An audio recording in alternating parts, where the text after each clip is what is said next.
Welcome, viewers. We're back with London Lights. And today we're talking about legendary rock photographer John Rowlands of London, Ontario. John, welcome to the program. Thank you, Dan. Good to be here. Yes, it is. I'm glad you're with us. And this is your second time on the program. The first time was iconic, and I suggest if viewers want to go back and learn more about how you got started in this incredible business, they should go back and look at that episode. It's available online at Rogers. But welcome, and glad you agreed to come back, because there's some stories we didn't get a chance to touch on the first time around. You, of course, have had photographs in Rolling Stone magazine. You've taken iconic photos of people like David Bowie. You befriended some of the stars like George Harrison, Alice Cooper, David Bowie, and others.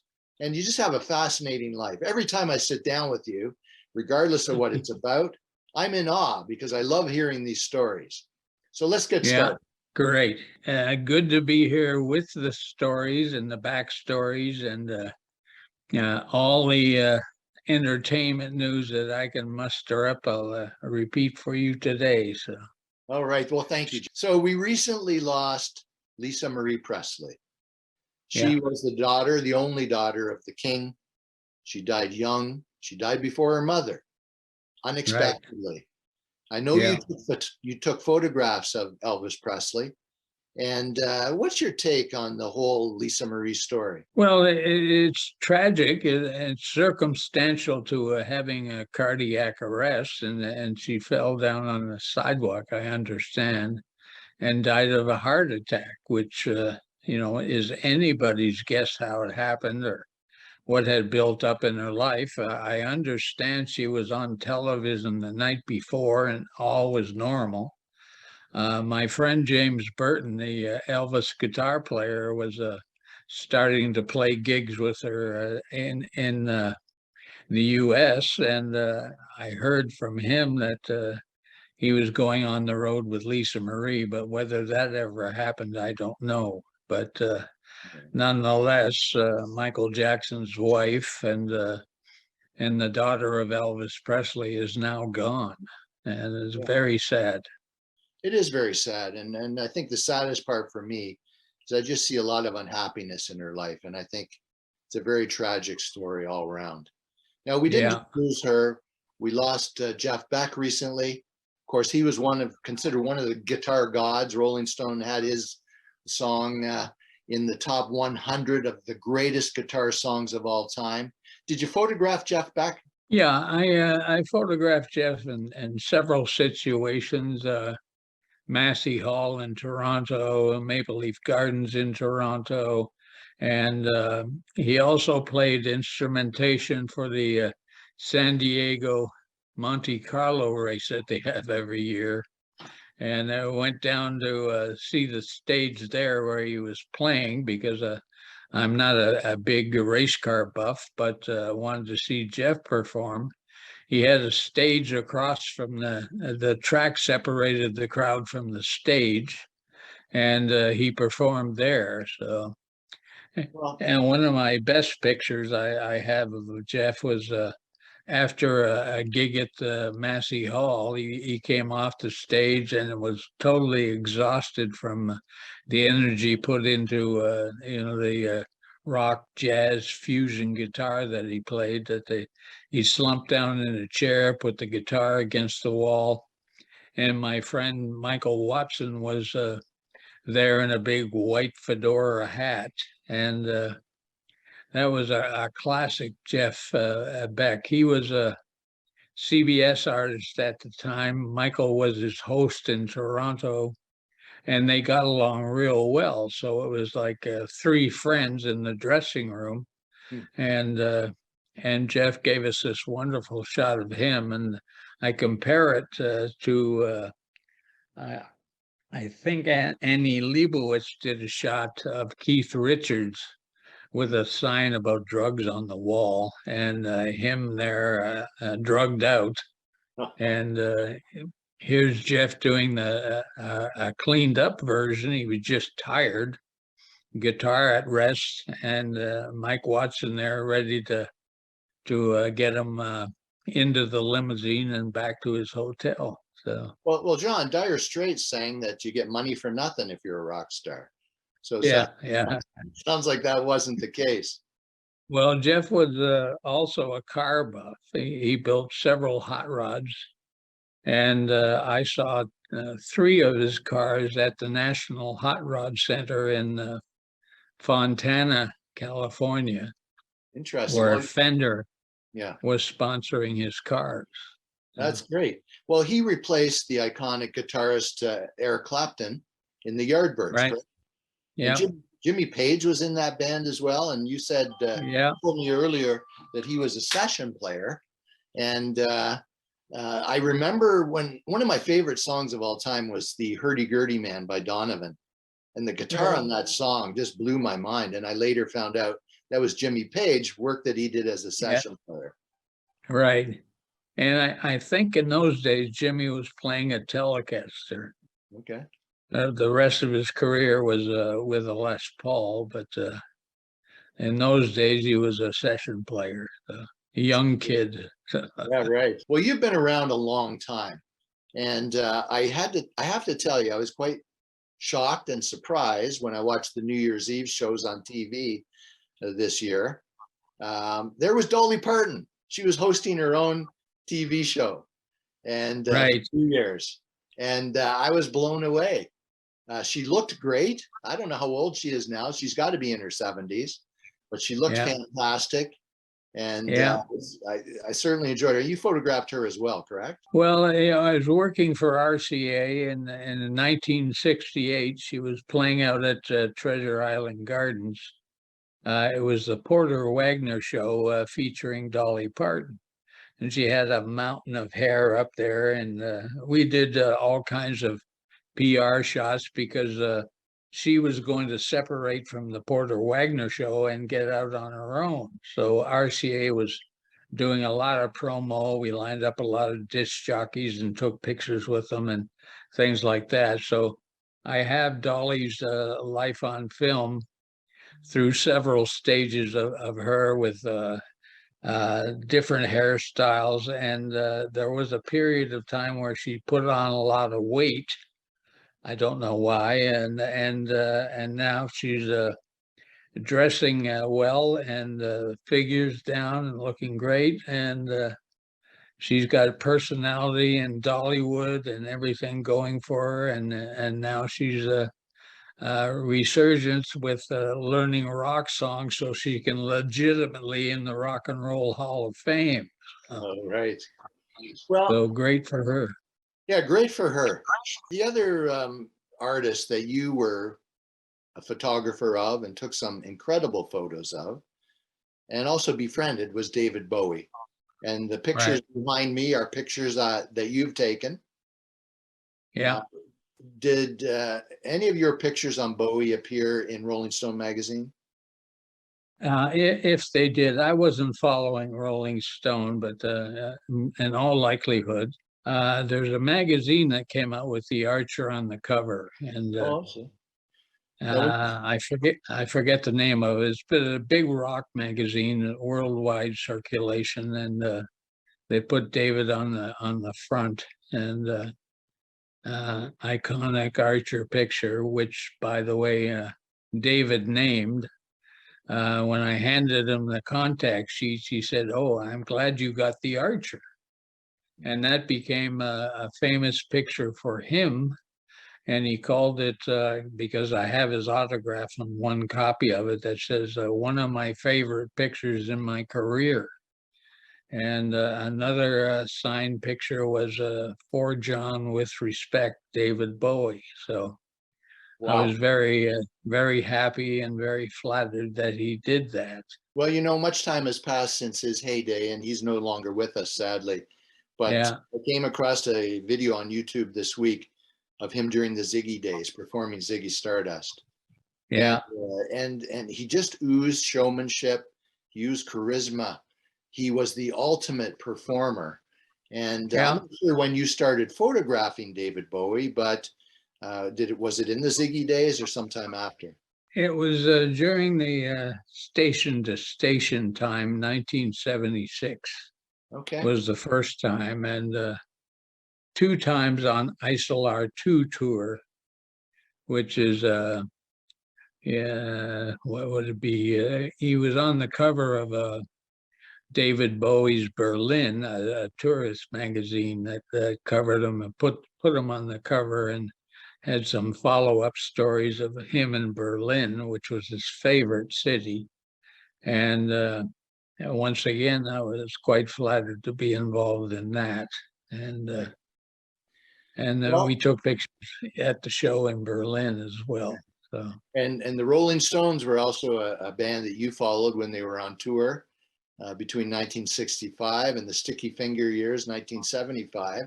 And you told me you were closest to Brian Jones. What drew the two of you together? I heard he was a bit of a wild man, but I don't get the impression you were. well, he was a clown, that's for sure. In those days, 65 is when I met him. And I have a series of photographs at home that where he chased me around the dressing room with a toilet plunger full of water.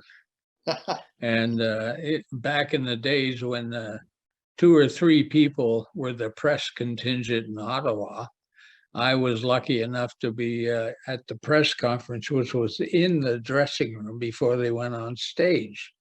And as he was my favorite guitar player of all time for me, in 65, I gravitated to him and started talking with him. And I said, can I get a pose shot of you playing the last time? So he showed me the chord projection and the progress, and then he posed with the Vox Phantom guitar.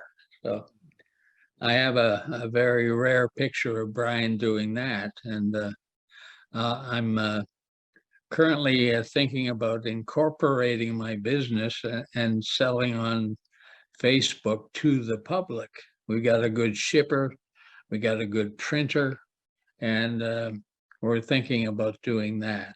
So, Of course, he had a tragic ending. Rock and roll takes a toll on many of the artists. yes. I believe he drowned in a swimming pool. How did his untimely death impact you as a person? Well, I was very sad to hear about it, but at the same time, they were having a party at his estate, and he had a brand new swimming pool, and he hadn't paid the contractor, and the contractor was at the pool party, and there was a little verbal discussion about not getting paid. And this character, and he confessed to it on the deathbed of him himself. I would guess 4 or 5 years ago, that he held Brian underneath the water line and drowned him. Wow. And Mick and Keith were also at the party, but in a room in the estate, so they didn't see it. And the next thing you know, he's floating in the pool, dead. That's incredible. But the band did carry on without him and made changes over the years, and of course reached great success when Ronnie joined the band, and Sticky Fingers and Keith Richards learned how to retune his guitar into different tunings and came up with some songs like Brown Sugar, songs we'll never forget. John, this is great. We do have to take a short commercial break, so just hang on, viewers. We'll be right back with legendary rock photographer John Rowlands.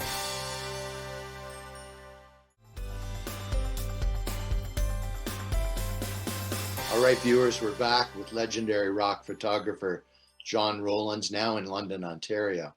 John, thanks for being with us again. We were just talking before the break about one of the greatest rock and roll bands of all time, the Rolling Stones. And I also want to talk about, in my humble opinion, the greatest band of all time, the Beatles. You took many shots of them. They toured Canada. You befriended George Harrison. Tell me more about those stories. I was looking during the first show to get from one side of the stage to the other. So I went backstage because I had access passes for that. And I ran into George talking to his sound guy about the Vox Beatle amplifiers, super Beatle amplifiers on stage. And so I said hello and gave my comments. as a guitar player about the Vox Super Beatles and how I could hear that they didn't disturb the lyric at that level. When it got loud, it was like a parabolic loudness, and you had to go between the upstairs and go downstairs to the dressing room and hear the Beatles through 3 or 4 layers of brick wall before you could hear the lyrics. Outside in the audience, it was nonstop screaming for the first 22 minutes of the show. So you didn't hear anything except the instrumentation. And with these comments and friendships, I sat down beside George and answered a couple of questions in parallel to George's questions about the sound guy. And so we kind of did an interview with this guy answering these technical questions, and that was a key to George to invite me backstage for dinner with the Beatles, and I was there long enough to have dessert. And in '65, it was rice pudding. So and then we did the press conference between the 2 shows at Maple Leaf Gardens. So, and then I worked with him in '74, and he gave me his phone number in England. I could call him anytime.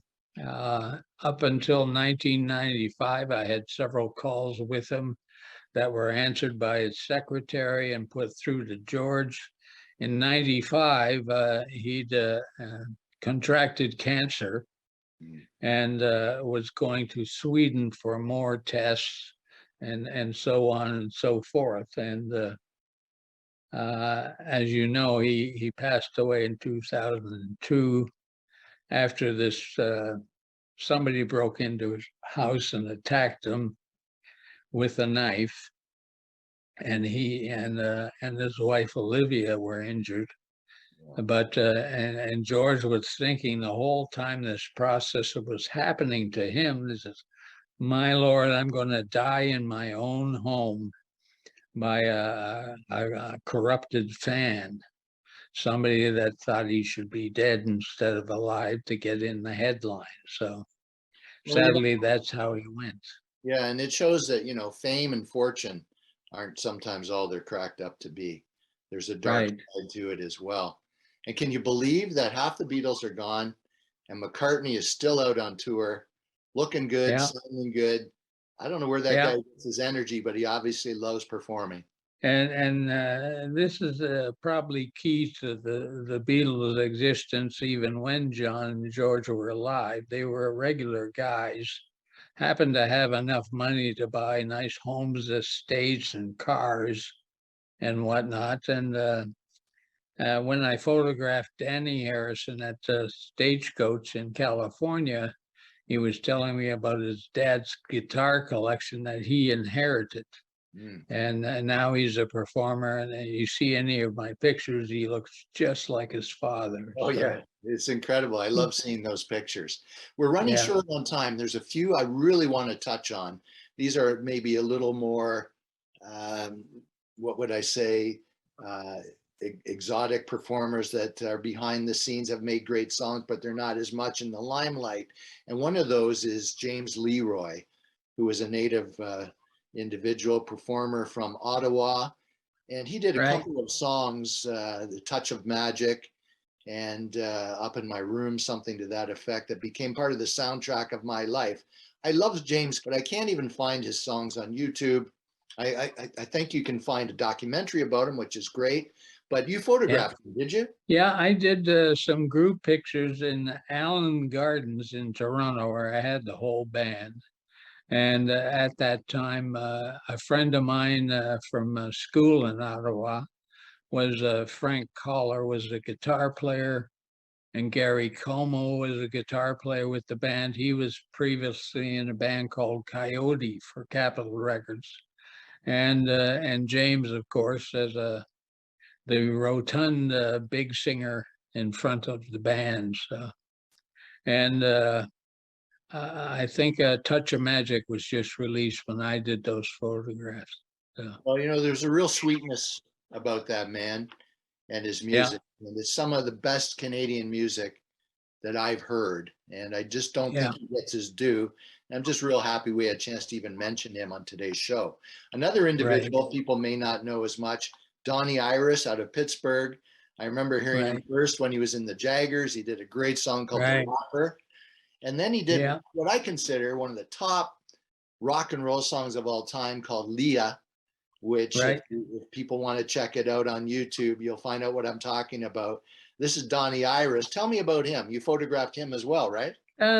Straight up guy, talked about the Jaggers quite a bit and his prelude to being Donnie Iris, a solo artist. And I shot him at the El Macombo when it was run by, I forget his first name, Baird was his last name, and Mike Baird, as a matter of fact. And we had a big party for him at the El Macombo, and the record company spent a lot of money entertaining him. And he was just a regular guy again, I think from Pittsburgh, wasn't he? Yes, he was, and And he dressed kind of and retro. yeah, he was on the fringe of being retro dressed with he had red glasses and a yellow suit and a couple of other wardrobes that he wore at the El Macombo. So Okay, a and couple more I want to touch on real quick. Snoop Dogg, you yeah, photographed him, and yeah. what's that guy like? What's he all about? Well, pretty straightforward. When I first met him, I met him in Claremont, California, 40 miles out of LA. And we were at his house. And I was quite surprised. I had to wait for 15 minutes because was the coach of his son's soccer team. Oh, And he does this language thing, the shtizzle or whatever it is, and carries on with his own Snoop Dogg language and as a guest star as a Snoop Dogg thing, but that's all not really Snoop, just a regular guy doing regular stuff with his son who's now grown up and having a ball doing it. I got some great shots at Ottawa at Blues Fest, that was it.